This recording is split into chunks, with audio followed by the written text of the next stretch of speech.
The horse stood in the corral with its head low and one leg cocked, refusing grain for the third morning straight, and Emmett knew if he didn't ride it tomorrow, the bank would take everything, including the 40 acres his father died clearing. The animal had cost him his last $200, and every man in town had warned him it was ruined. If you're here for stories that dig deeper than most, hit subscribe. You won't want to miss where this one goes. Emmett had been back in Cibola for 8 months. He had left 6 years earlier after losing his family's ranch to debt he couldn't manage and a string of decisions that compounded faster than he could fix them. His father had worked that land for 32 years before the illness took him, and Emmett had lasted less than 3. When the foreclosure notice came, he packed a bag and rode east without telling anyone where he was going.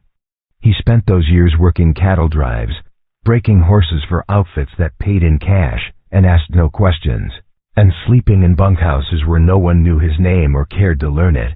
He saved what he could. He drank the rest. When he finally came back, it was because his sister wrote him a letter saying their mother had passed and left him a small piece of land on the northern edge of town, 20 acres with a fallen down cabin and a corral that needed posts replaced. It wasn't much, but it was his if he could hold on to it. The town remembered him, not by name, but by failure.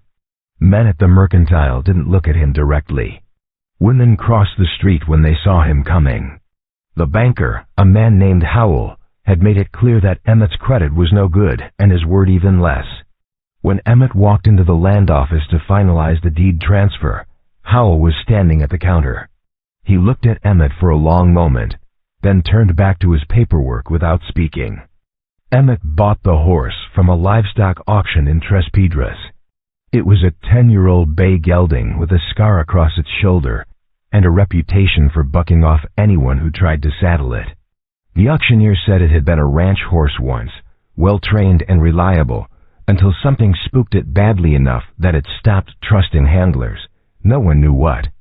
The ranch sold it off. It had changed hands 4 times in 2 years. Emmett bought it because it was the only horse he could afford and because he needed one to work the land. He also bought it because when he looked at the animal standing alone in the pen, head down and coat dull, he recognized something he couldn't name and didn't try to. The horse arrived 3 days later. Emmett spent the first week just getting it to eat consistently. It wouldn't let him touch its neck. It flinched when he approached from the left side. It kicked the fence posts twice hard enough to crack one. He repaired the post and kept coming back.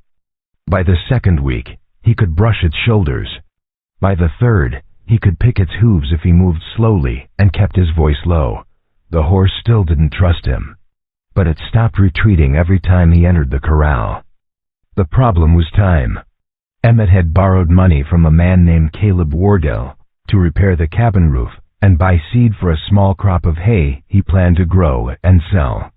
Wardell wasn't a bank. He was a rancher who loaned money on his own terms and collected debts in his own way.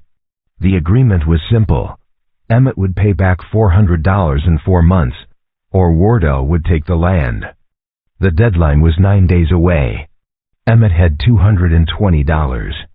The only way to make the rest was to ride out to the high country and bring back a string of wild horses that ran in the hills north of town. A man named Pruitt paid $60 a head for unbroke horses he could train and sell. Emmett needed to catch at least 3. To do that, he needed a horse he could rely on. He had tried twice already. Both times, the bay gelding had panicked when Emmett tightened the cinch. The first time, it reared and pulled back so hard it snapped the lead rope. The second time, it bucked him off before he could get his right foot in the stirrup. Emmett hit the ground hard enough to crack a rib. He could still feel it when he breathed deep. He couldn't afford to wait longer. If he didn't ride tomorrow, he wouldn't have time to reach the high country, catch the horses, and get them to Pruitt before Wardell came to collect. That night, Emmett sat on the cabin steps and drank coffee that had gone cold. The horse stood in the corral, alert but not eating. Emmett thought about his father, who had never borrowed money he couldn't pay back and never made a promise he didn't keep. He thought about the years he spent running, and the fact that coming back hadn't changed anything except the address of his failure. He thought about shooting the horse and being done with it. He didn't. He went inside and lay down on the cot and stared at the ceiling until the sky turned gray. In the morning, he walked out to the corral with the saddle over his shoulder and the bridle in his hand. The horse watched him but didn't move. Emmett set the saddle on the fence and spent 20 minutes brushing the horse's back and shoulders, working slow and even, letting the animal settle. Then he lifted the saddle pad and placed it gently across its back. The horse tensed but didn't pull away. Emmett waited. Then he lifted the saddle and set it down just as carefully. The horse stamped once, but held still. Emmett reached under its belly for the cinch and pulled it snug, not tight, just snug. The horse's ears went back. Its muscles coiled. Emmett didn't move. He kept his hand on the horse's shoulder and waited. The horse blew out a long breath. Emmett tightened the cinch another notch. The horse shifted its weight but didn't explode. He slipped the bridle over its ears and adjusted the bit. Then he stood beside the horse for a full minute, doing nothing, just breathing. Finally, he put his foot in the stirrup and swung up. The horse stood completely still. Emmett sat in the saddle, reins loose, and waited for the animal to decide. It turned its head slightly, as if checking that he was still there. Then it took one step forward. Emmett nudged it gently with his heels. The horse walked. He guided it in a slow circle around the corral. It obeyed. He brought it to a stop, then asked it to walk again. It did. He rode it for 30 minutes, keeping everything slow, asking for nothing more than forward motion and calm. When he finally dismounted, his hands were shaking. The horse stood quietly while he unsaddled it and turned it loose. He packed his gear that afternoon: bedroll, canteen, rope, a rifle, 2 days of food. He filled a sack with oats for the horse. At dawn the next morning, he saddled the bay gelding again and rode north out of town. The land rose steadily for the first 6 miles, scrub and juniper giving way to pine and rock outcroppings. The horse moved steadily beneath him, not eager but willing. Emmett kept the pace easy. By midday, they reached the edge of the high country where the wild horses grazed. He spotted the band in a shallow basin just before sunset: 7 horses, mostly mares, and 1 young stallion. They were grazing near a creek that ran between 2 ridges. Emmett made camp a quarter mile downwind and waited for morning. At first light, he mounted the bay and began working his way around the basin, moving slowly to push the wild horses toward a narrow draw that funneled into a box canyon. It took 3 hours.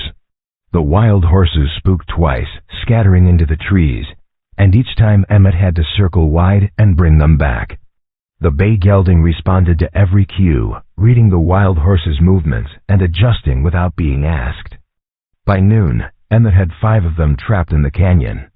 He roped 2 of the mares and ponied them back toward the mouth of the draw, then returned for a 3rd. The young stallion broke past him and escaped into the hills. Emmett let it go. He made camp that night with the 3 captured horses hobbled and tied to a picket line. The bay gelding stood nearby, head low, exhausted. Emmett unsaddled it and rubbed it down with handfuls of dry grass, checking its legs and hooves. The horse leaned into his hands. The next morning, Emmett woke to the sound of hooves and voices. 3 men on horseback came riding into the clearing. One of them was Caleb Wardell. Wardell was a thick man in his 50s with a gray beard and a hat stained dark with sweat and age. He sat his horse easily, hands folded on the saddle horn, and looked at Emmett without expression. The 2 men with him were ranch hands Emmett didn't recognize. Wardell said nothing for a long moment. Then he nodded toward the 3 captured horses. Emmett stood and waited. Wardell asked if Emmett planned to sell them to Pruitt. Emmett said he did. Wardell said Pruitt had bought his last string of horses from Wardell's ranch, and that Pruitt wouldn't take any more until fall. He said Emmett could try selling them elsewhere, but no one else within 2 days' ride paid more than $40 a head, and even then, they'd want proof the horses weren't stolen. Emmett asked how Wardell knew where to find him. Wardell said he didn't. He said he'd ridden up to check on his own stock and saw the smoke from Emmett's fire. Emmett didn't believe him, but it didn't matter. Wardell was right about Pruitt. Emmett had no buyer, no time, and no way to get the money he owed. Wardell told him there was another option. He said a man named Taggart, who ran freight contracts for the territorial government, was looking for someone to deliver a herd of horses to a cavalry outpost 200 miles south. The job paid $300, but it required a rider who could manage 8 horses alone over rough country and get them there in 10 days. Wardell said Taggart had offered him the contract, but he'd turned it down because he didn't have a hand he could spare for that long. He said if Emmett wanted the job, he'd arrange it. In exchange, Emmett would pay Wardell the $400 he owed, and Wardell would take 100 of the $300 Emmett earned from Taggart as a finder's fee. That would leave Emmett with $200 and no land debt. Emmett asked why Wardell would offer him anything.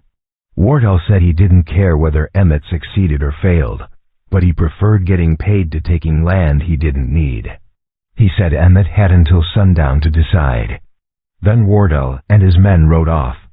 Emmett stood in the clearing and looked at the 3 wild horses he'd spent 2 days catching. He looked at the bay gelding, still tired from the day before. He thought about riding 200 miles through country he didn't know, alone, with 8 half-broke horses and 10 days to do it. He thought about losing the land again. He thought about what it would mean to walk away from the only thing his mother had left him. He thought about the fact that Wardell had known exactly where to find him, and that the offer had come at exactly the right moment, and that none of it felt like coincidence. But he also thought about the bay gelding, and how it had carried him through 2 hard days without faltering, and how it had trusted him when it had no reason to. He decided before the sun moved another hand's width across the sky. He rode back to town that afternoon and found Wardell at his ranch. He told him he'd take the job. Wardell nodded and said Taggart would meet him at the livery in Cibola the next morning with the horses. Taggart was a lean man with a scar across his jaw and eyes that didn't settle on anything for long. He brought 8 horses, all of them green-broke and skittish. He gave Emmett a map, a letter of introduction for the outpost commander, and a warning that the route passed through country where Apaches had been seen 2 weeks earlier. He said if Emmett didn't show up in 10 days, he wouldn't send anyone looking. Emmett left at dawn. He ponied the 8 horses in 2 strings of 4, tied lead to tail, with the bay gelding at the front. The first day went smoothly. The second day, one of the horses spooked at a rattlesnake and nearly pulled the others off a ledge. Emmett lost an hour untangling the lines and calming them down. On the 4th day, he rode into a stretch of canyon country where the walls rose steep on both sides and the trail narrowed to barely 10 feet across. The horses balked. The bay gelding pushed forward, and the others followed. On the 6th day, Emmett woke to find one of the horses colicky, lying on its side and breathing hard. He spent 3 hours walking it in circles, forcing it to move until its gut settled. The horse survived, but Emmett lost half a day. On the 8th day, he saw smoke rising from a ridge to the east. He didn't know if it was a campfire, a wildfire, or something else. He kept moving and didn't stop until dark. On the 9th day, the bay gelding went lame. Emmett dismounted and checked its front right hoof. There was a stone wedge deep in the frog. He pried it out with his knife, but the horse was tender. He walked it for the next 4 miles, leading the entire string on foot, until the gelding's gait evened out.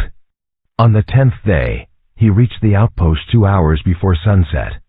The commander counted the horses, inspected them, and signed the receipt. He paid Emmett in cash. Emmett folded the bills into his shirt pocket and rode back the way he'd come. He made it to Cibola 6 days later. He went straight to Wardell's ranch and paid him $400. Wardell counted it twice, then nodded. He said the land was clear. Emmett rode back to the cabin. He unsaddled the bay gelding and turned it loose in the corral. The horse walked to the water trough, drank long and deep, then stood in the shade and closed its eyes. Emmett sat on the cabin steps and looked at the land that was his again. It wasn't much. The cabin still needed work. The corral still needed posts. The soil was thin and the water uncertain, but it was his. And he had earned it by staying, not running, by trusting something broken when no one else would, by taking the hardest path because it was the only one that led somewhere he wanted to go. The bay gelding lifted its head and looked at him. Emmett stood and walked over to the corral. He rested his hand on the horse's neck. The horse didn't flinch. He didn't know what came next, but he knew he wouldn't face it alone. Some rides aren't about where you end up, they're about what you prove along the way. If this one hit you, drop a like and let me know in the comments which part stayed with you.